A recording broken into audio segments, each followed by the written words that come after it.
कांग्रेस के अंतरिम अध्यक्ष सोनिया गांधी आज कर्नाटक के मंड्या में पार्टी की भारत जोड़ो यात्रा में शामिल हुई। राहुल ने कंधे पर हाथ रखकर मां का स्वागत किया। इसके बाद यात्रा में मौजूद महिला नेताओं ने सोनिया गांधी का हाथ थाम लिया। करीब 15 मिनट तक पैदल चलने के बाद राहुल ने सोनिया को वापस कार में भेज दिया। हालांकि कुछ देर आराम करने के बाद सोनिया फिर से पैदल यात्रा में शामिल हुई। सोनिया 1 महीने पहले ही कोरोना से उबरी है।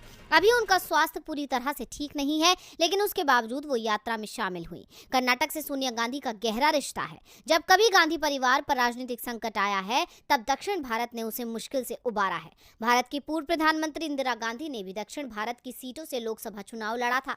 इमरजेंसी के बाद जब इंदिरा गांधी की सरकार चली गई थी, तो 1980 में उन्होंने कर्नाटक के चिकमंगलूर से चुनाव लड़ा था।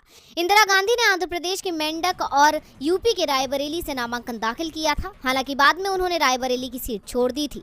सोनिया गांधी भी कर्नाटक के बेल्लारी सीट से चुनाव लड़ चुकी हैं। 1999 के लोकसभा चुनाव में सोनिया गांधी को यूपी के अमेठी सीट से हारने का डर था। ऐसे में उन्होंने बेल्लारी से नामांकन दाखिल किया और अपने नामांकन को लेकर गोपनीयता रखने की कोशिश की।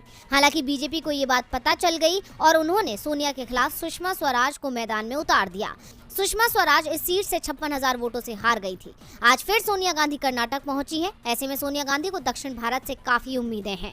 वहीं सोनिया ने एक तीर से कई निशाने साधे हैं। कर्नाटक में अगले साल चुनाव है। ऐसे में यात्रा में सोनिया का शामिल होना कांग्रेस को फायदा दिला सकता है। वहीं सोनिया ने अपनी यात्रा के जरिए बीजेपी में मिशन दक्षिण को भी फेल कर दिया है और बता दिया है कि दक्षिण भारत में बीजेपी की दाल नहीं गलने वाली। विश्व स्वास्थ्य संगठन यानी WHO ने एक चेतावनी दी है कि भारत में तैयार खांसी के 4 कफ सिरप का इस्तेमाल करने से बचा जाए। जिन कफ सिरप के इस्तेमाल पर रोक की बात WHO ने की है, वो हरियाणा की एक कंपनी में तैयार होते हैं।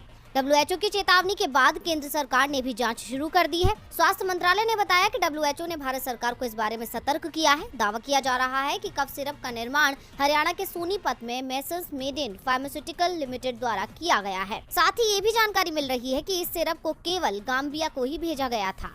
कंपनी की ओर से इसे लेकर अभी तक कोई सफाई सामने नहीं आई है। अपनी रिपोर्ट में WHO ने बताया कि दवा के प्रभाव से पेट में दर्द, उल्टी आना, डायरिया, मूत्र में रुकावट, सिर दर्द, दिमाग पर प्रभाव के साथ ही किडनी पर भी असर दिख रहा है। इसलिए जब तक पूरी तरह से जांच ना हो जाए, इन दवाओं का इस्तेमाल नहीं करना चाहिए। इससे दूसरी जान लेने वाली बीमारियां हो सकती हैं। जिन दवाओं पर रोक की बात WHO ने की है, उनमें प्रोमेथाजिन, ओरल सॉल्यूशन, कोफैक्समालिन baby cough syrup, Makoff baby cough syrup और मैग्रीप एंड कोल्ड सिरप शामिल है। अपनी चेतावनी में WHO ने कहा है कि इसे तैयार करने वाली कंपनी ने इन दवाइयों की सुरक्षा और गुणवत्ता पर उन्हें कोई गारंटी नहीं दी है।